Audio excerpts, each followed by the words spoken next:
Nous sommes au salon Rétromobile avec un invité de marque, Laurent Romeshko. Vous êtes sur le stand de la carrosserie Lecoq. Oui. Vous êtes un vrai passionné d'automobile, vous, Laurent. Oui, alors un passionné d'automobile, un passionné de vieilles voitures, de belles carrosseries. Et puis là, elles sont magnifiques. Là, on est chez la carrosserie Lecoq avec des modèles qui sont absolument incroyables. Vous avez toute une série de Ferrari surtout. Et donc là, c'est vraiment de toute beauté. Il y a des lignes qui sont absolument incroyables. Voilà, c'est des voitures comme on n'en fait plus.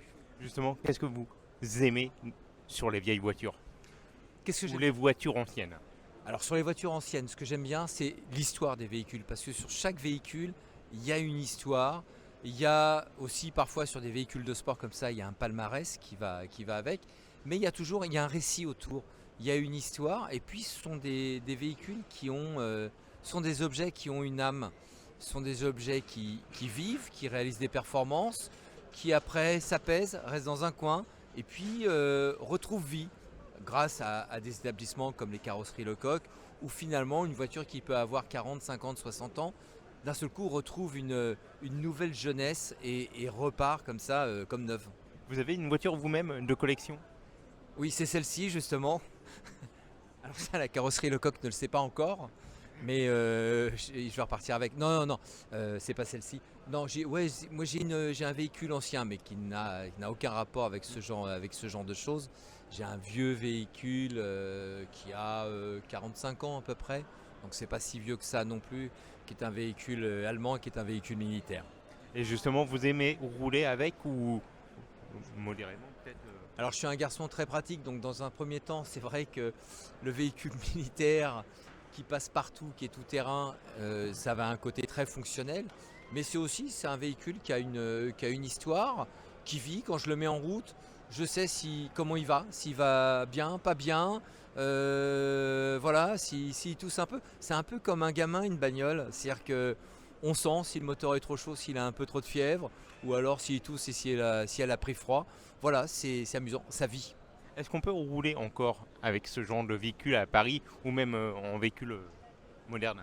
Alors Paris, il faut oublier. En plus, bon, à Paris, voilà, c'est un peu, voilà, il n'y a pas grand intérêt.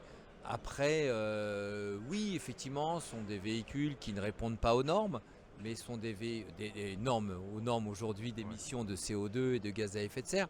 Après, maintenant, ce sont des véhicules qui sont notre mémoire collective. Derrière, il y a un passé industriel, il y a le dessin du créateur du véhicule. On concevait les véhicules différemment avec d'autres contraintes auparavant qui étaient beaucoup plus esthétiques, qui suscitaient l'envie. Et ça serait dommage de s'en passer. La voiture de vos rêves? La voiture de mes rêves. Dur. Une voiture ancienne. Euh, L'étoile filante.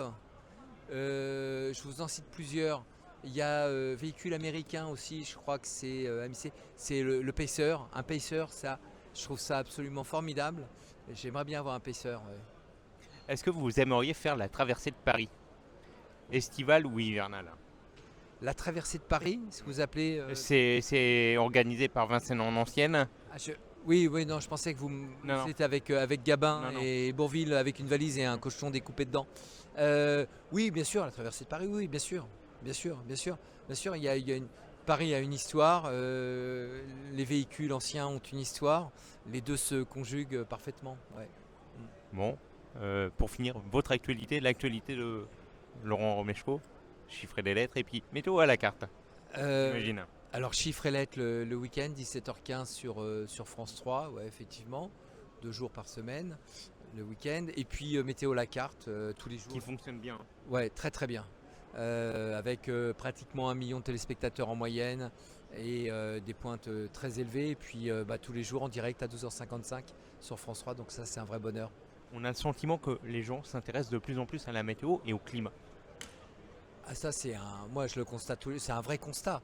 Les gens s'intéressent à ça parce que il y a plein de choses qui font que un hiver très doux, un été très chaud, les incendies qui ont été dévastateurs l'été dernier, Voilà, ce qui était une hypothèse pour certains est devenu une triste réalité. Donc voilà, malheureusement, ce qui se passe fait venir les gens à nous dans ce magazine. Donc on essaie de traiter le sujet. C'est un sujet qui préoccupe de plus en plus, malheureusement, et qui préoccupera de plus en plus le téléspectateur. Et notamment les jeunes. Et les jeunes qui sont plus... Mais alors, pas que, il y a un côté un peu transgénérationnel, c'est-à-dire que les jeunes, effectivement, sont concernés. On a un public avec des gens un peu plus âgés sur France 3, sur Météo à la carte. On les sensibilise au sujet et ils sont concernés. Ils en parlent aussi avec leurs enfants, avec leurs petits-enfants.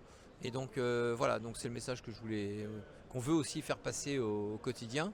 Et je veux faire passer là aussi aujourd'hui en étant à la carrosserie Lecoq devant cette belle Ferrari. Ça fait combien 4 fois que j'ai placé carrosserie Lecoq? Minimum. Et puis ce qui est bien aussi, c'est qu'il y a, pour finir, il y a aussi les côtés recettes que j'aime bien aussi chez Météo à la carte.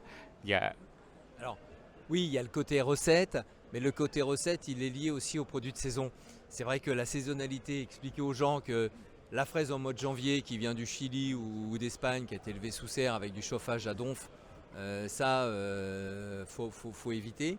Voilà, c'est un message qu'on fait passer aussi, c'est que il y a plein de bonnes choses aussi en hiver. Alors c'est vrai que nous, on a un terrain qui est plus facile quand on arrive au printemps et pendant l'été, parce qu'on a des produits qui sont... Mais il faut vraiment respecter la saisonnalité, éviter le transport, essayer de consommer local. Ça peut paraître tout con, mais faut aller dans ce sens. Malheureusement, on n'a pas le choix, quoi. Mais en plus, sincèrement, la cerise du Chili du mois de janvier, elle est dégueulasse. Bah, en tout cas, merci Laurent Romeshko, parce que vous avez un franc-parler, et ça, j'adore, on adore.